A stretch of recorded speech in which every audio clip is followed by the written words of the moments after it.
Hello everyone, I'm Will and this is Not on Film and Review. As always, it's Sunday and I wanted to drop a review of a film that I've recently watched, and this week is a film that I've been looking forward to for weeks that has been raved about in America but not so much in the UK. It's been very mixed reviews, and that film is The Invisible Man. So let's get on with it. So here we are, my review of The Invisible Man.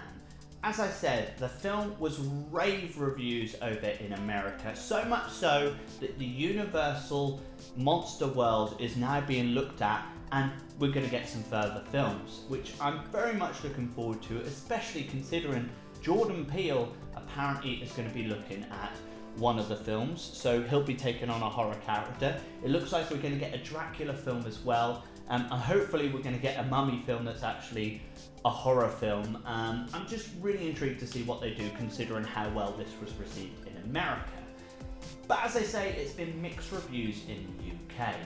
Interesting, and especially several people that I know that have watched it and said they didn't like it at all. So let's crack on with my thoughts, and I'll tell you some of the story, the characters, the director, the writer, and just general synopsis all round. This is a spoiler-free review, so I hope you enjoy. So let's give you a synopsis on the film. This synopsis was found on IMDb. This is not my own, and I will read it for you now. Here it is. When Cecilia's abusive ex takes his own life and leaves her his fortune, she suspects his death was a hoax. A series of coincidences turn lethal. Cecilia works to prove that she is being hunted by someone that nobody can see. Ooh, there you go. There you have it. That's the synopsis you can find on IMDb.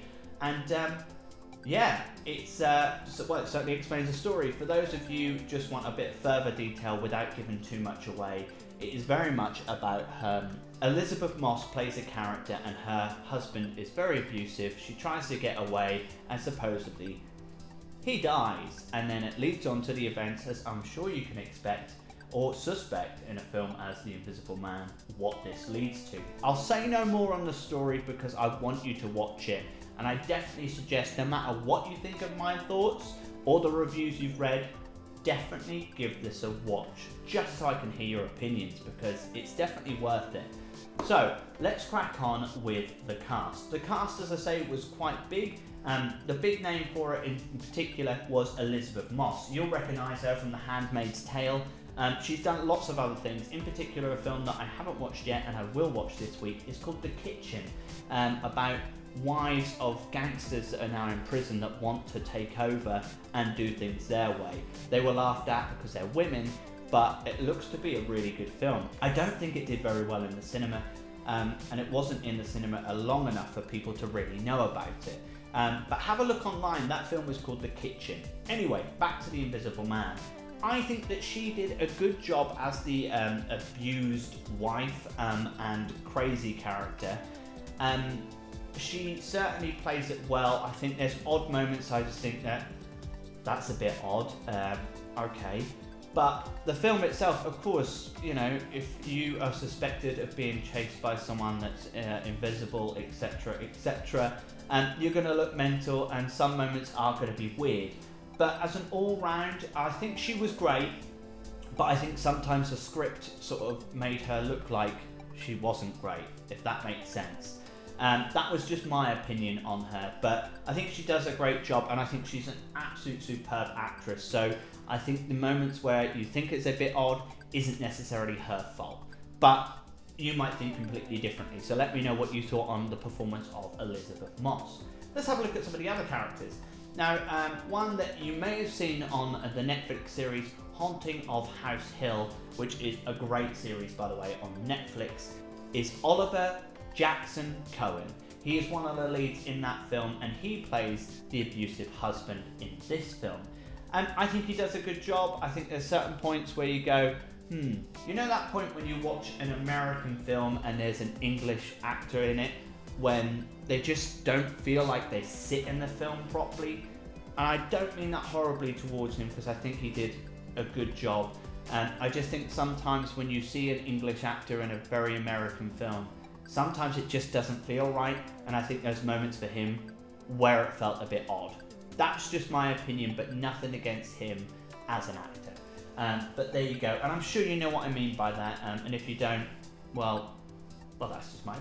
Moving on to a character that is in it, I just thought he was I just thought he did a good job. Very stacked man, which is Aldis Hodge, and if you don't recognise that name, he played MC Ren in Straight Outta Compton, and also, fun fact about Aldis, he actually played Raymond in Die Hard with a Vengeance in 1995. Fun fact, some people know it, some people don't, but there you go. So he was in Die Hard, but yes, more recently he was in Straight Outta Compton as MC Ren. I just thought he was good all round. His character sat well with him, he did a good job at it. He plays a policeman as well as a friend, and being quite protective towards Elizabeth Moss' character. And just, I think he did a good job all round. I can't really fault him. I think his character suited him very well, and he did a great job. Obviously there's many other cast members, but those are the ones I wanted to briefly talk about. Let me know if there was anyone else in particular that you saw and went, I think they were superb. Drop a comment below and let's have a talk about it. Now on to the director of this film.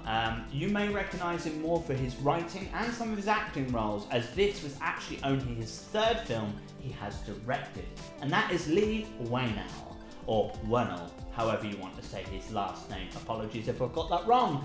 He was the writer of Insidious 1, 2 and 3, Saw 1, 2 and 3, and a film that I absolutely love that some people are unaware of called Dead Silence. Well worth a watch, by the way. The reason I originally watched that film was it said from the producers or from the writers of Saw, and I really enjoyed it. Some people disagree with me, but please watch it. It is called Dead Silence. It's to do with hauntings as well as puppets and stuff like that, and I just thoroughly enjoyed it. It is good fun. That film is called Dead Silence. But back to Leigh. He did, as I say, he wrote all of those films, but directing wise, he directed Upgrade, Insidious 3, not the other Insidious films, and now he's done The Invisible Man. I like his directing style, and I think he did a great job. This film in particular, and something that really stood out to me that I really enjoyed, was the camera angles and the way it was directed. In particular, and this gives nothing away, there's moments when you're following Elizabeth Moss's character generally, and the camera pans from watching her doing something to pan to another direction, where nothing is happening, and you pan back to Elizabeth Moss's character, and the film carries on. The way that this is done shows that maybe there might be someone there in the shot with nothing, but doesn't show anything, but lets your mind play with it. And for me, I thought that that was such a clever way of doing things, and I really enjoyed the way it was done.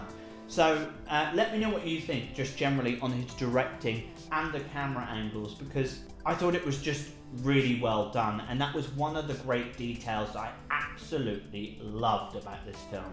So let me know your thoughts on the camera angles in his directing all round. As I say, it's only his third film, though he's done plenty of writing. And a fun fact about the Saw films, if you've seen them, I'm sure you have, the first Saw film, he is Adam, and in the Insidious films, he is Specs. So that's the guy I'm talking about. He is the writer of many films, especially in the horror world, but also directed Upgrade, Insidious 3, and now The Invisible Man. Great guy, and really looking forward to seeing where his career goes, especially on the directorial path. So that's pretty much all I've got to say about the film. Personally, I would suggest you watching it. I definitely enjoyed it, and there were certain moments that shocked me, certain moments that made me go, oh, why did you do that? But all round, I enjoyed the film for the camera angles and the music as well, actually. I really enjoyed that and really thought it fitted well with the film. Some of it, as I say, left me a bit thinking why, and there was a particular couple of moments where I was like, why have they done that? That doesn't do that, or that doesn't do that. I won't say what it is or what I felt, because that will give it away. Personally as well, I didn't enjoy the end. That doesn't mean that it's not a good end, and again, it's not giving anything away. Please watch this film and let me know what you think.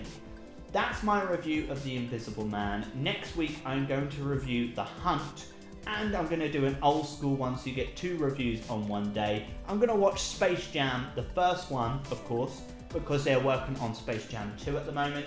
So next Sunday, The Hunt will be in the evening, and in the afternoon you'll have Space Jam 1 as well.